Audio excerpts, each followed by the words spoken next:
Salut tout le monde, bienvenue dans une nouvelle vidéo des armes et la science by Jérémy. Alors aujourd'hui on va faire une vidéo sur l'influence de la température sur la vitesse de sortie de nos munitions et donc sur leur pression. L'enjeu est double, l'enjeu est de montrer que la température peut créer des risques sécuritaires dans certaines configurations. Et le deuxième, il est de montrer que les tireurs longue distance, ok, prennent en compte la température pour la trajectoire de leur projectile, notamment du fait de la densité de l'air qui va varier avec la température, mais ne prennent que rarement en compte la température comme étant un facteur influent la vitesse initiale du projectile. Et ça, c'est ce qu'on va essayer de démontrer aujourd'hui. L'expérience est la suivante, on va utiliser cette nouvelle carabine, donc qui est une Victrix Venus T en 6.5.47. On va charger 20 munitions en N150, on va ensuite charger 20 munitions en RS62. La carabine est à peine rodée, elle a 12 coups. Les charges que je vais faire sont complètement faites au pifomètre. Elles sont au milieu de la table, à peu près données par les différents fabricants de poudre. La précision aujourd'hui on s'en fiche, on va sûrement faire des groupements pas terribles du tout, j'en sais rien du tout. Là par contre on va étudier les températures et on va étudier les vitesses à chaque température qu'on va tester. Donc en l'occurrence ces munitions là on va les mettre dans un congélateur, on les sortira et on les tirera à différentes températures, on les mesurera et on se rendra compte déjà si ces deux poudres sont égales ou pas. Est-ce que la N150 ou la RS62, l'une des deux est meilleure pour la tenue en température? Et aussi vous montrer à quel point ça peut être un facteur influent pour vos tirs. Allez, c'est parti pour cette vidéo. Bon, avant d'aller recharger, on fait un break quand même. Hein gros? T'es content d'avoir un jardin maintenant, loulou, hein?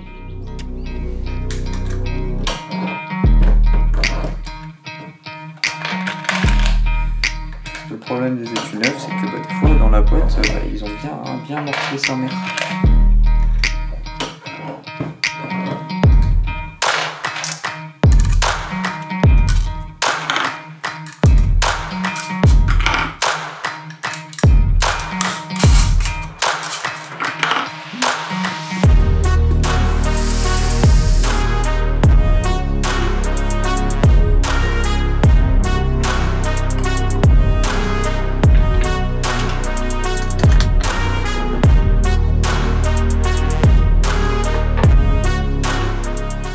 Pour mesurer les températures des différentes munitions, on va utiliser ce genre de jauge. Alors on va rendre à César ce qui appartient à César. Merci Benjamin, Benjamin Ginès qui m'avait appris à faire ça.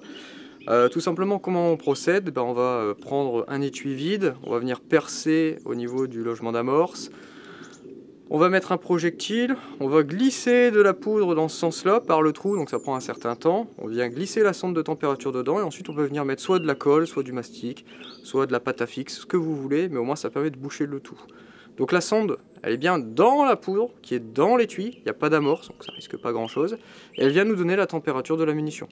Donc là, au fur et à mesure que je chauffe l'étui avec ma main, puisque le laiton est quand même un très très bon conducteur, on voit la température qui monte là. 22,1, 22,2, ça va très rapidement monter.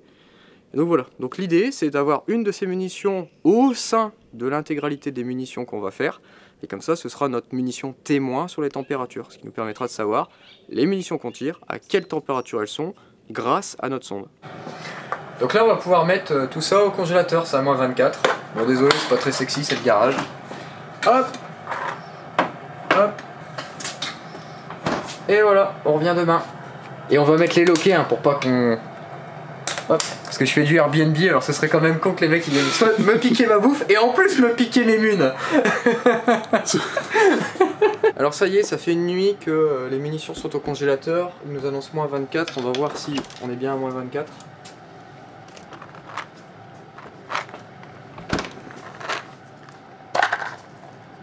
Oh la vache. Bon, moins 23, ça ira hein. Je suis impressionné que la pile elle soit encore vivante. Donc on va partir avec au stand de tir. Donc j'ai pas envie de sortir la grosse glacière. Donc ce sera la petite boîte à munitions avec des pains de glace.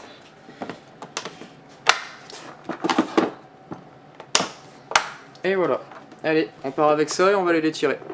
Et on profite de cette vidéo pour faire un petit interlude de publicité sur nos patchs 6.5 Addict. On fait ça avec un ami et on a décidé de faire d'autres calibres, simplement on sait pas encore trop où est-ce qu'on met les pieds.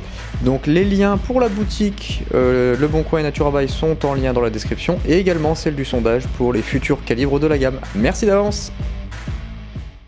Bon du coup on vient de zéroter la carabine, c'est la première fois qu'on tire avec cette lunette là. On va maintenant commencer à faire les séries avec les munitions froides. Donc on va les sortir, on va voir à quelle température elles sont encore. Donc elles étaient à moins 24 tout à l'heure. Là elles sont à moins 8, donc on va se dépêcher de les tirer. Ouais. 786. C'est autant, hein. 785.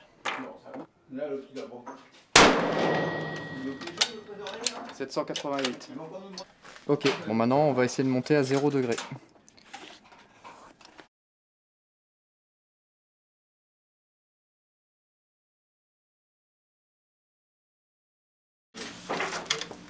Bon du coup maintenant elles sont à 0 degré, donc on va retirer 3 munitions en N150 à 0 degré.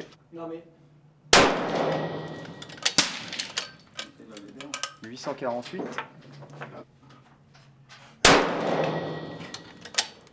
843. 843. Tu fais du bruit, tu fais tout gros avec. 800. 796. 797. Et déjà, il y a déjà un phénomène qui apparaît là. Ici, on a gagné pas grand chose, hein. Il y avait un 846, 842, 840. Là, on est arrivé à peut-être 847 de moyenne. Ok. Par contre, là, on a déjà gagné 10 mètres par seconde là. Et mon groupement, c'est complètement métamorphosé, hein. J'avais un groupement là qui faisait peut-être 4 cm ou 3 cm. Là, celui-là, il fait peut-être 10 mm. Donc, je commence déjà à voir des choses qui se passent. On va continuer l'expérience. Je me suis acheté une manette à la dimension. Mais ça, j'ai pas besoin de ça. 845. 845.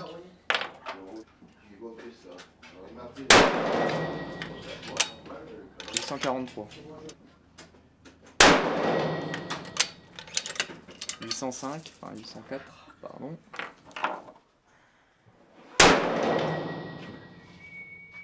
788.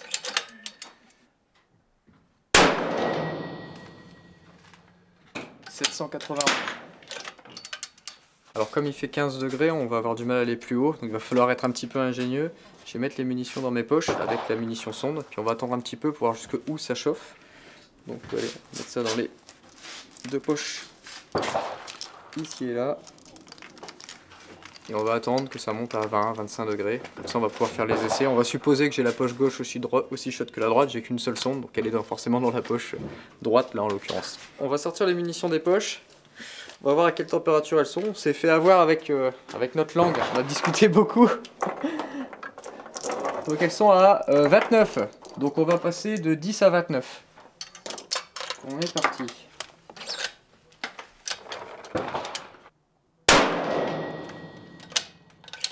« 852.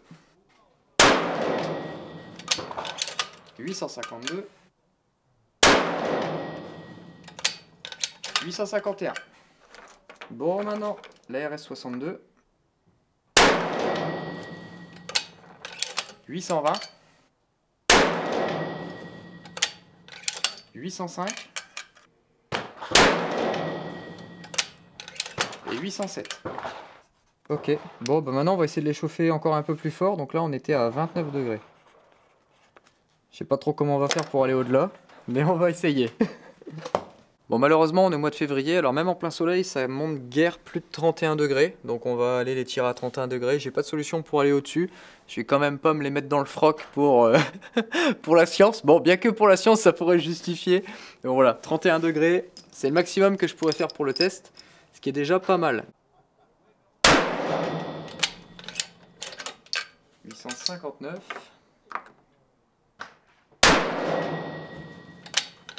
848. 846.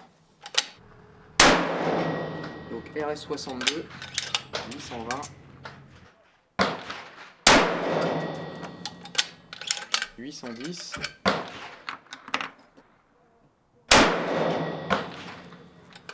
810.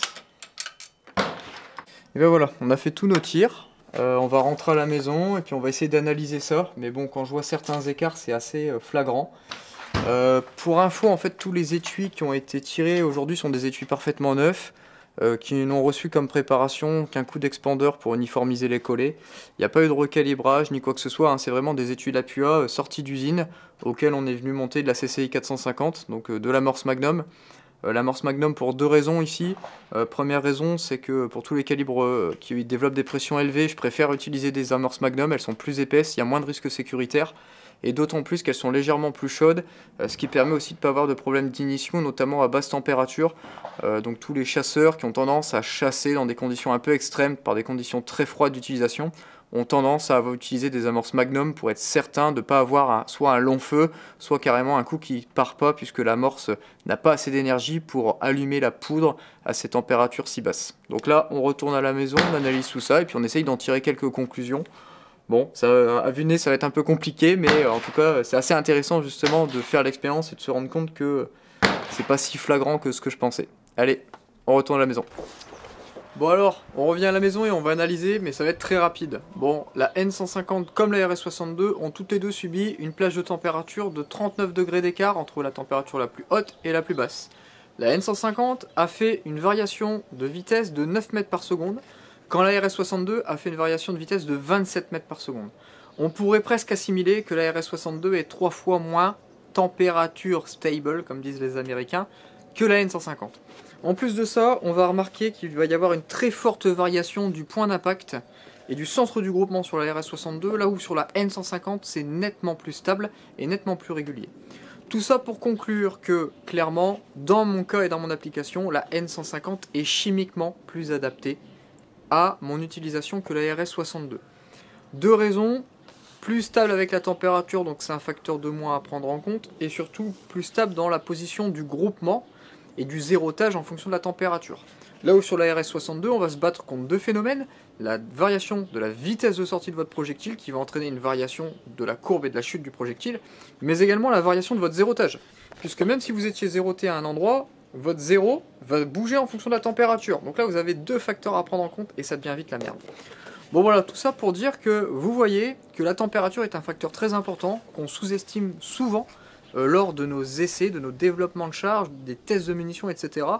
Il ne faut pas simplement la prendre en compte dans le calculateur balistique pour faire la chute, il faut la prendre un peu plus en considération dans tout un tas d'étapes de développement de munitions et du tir en général. J'espère que cette vidéo vous a plu, stay safe, vous voyez, faites attention, des munitions en plein soleil, dans une bagnole où il fait 60 degrés dans la bagnole, ne tirez pas ces munitions, bordel de merde, parce que vous pouvez potentiellement tirer des munitions qui vont être dangereuses et qui vont vous faire perdre un œil. C'était la conclusion de cette vidéo. Allez, ciao!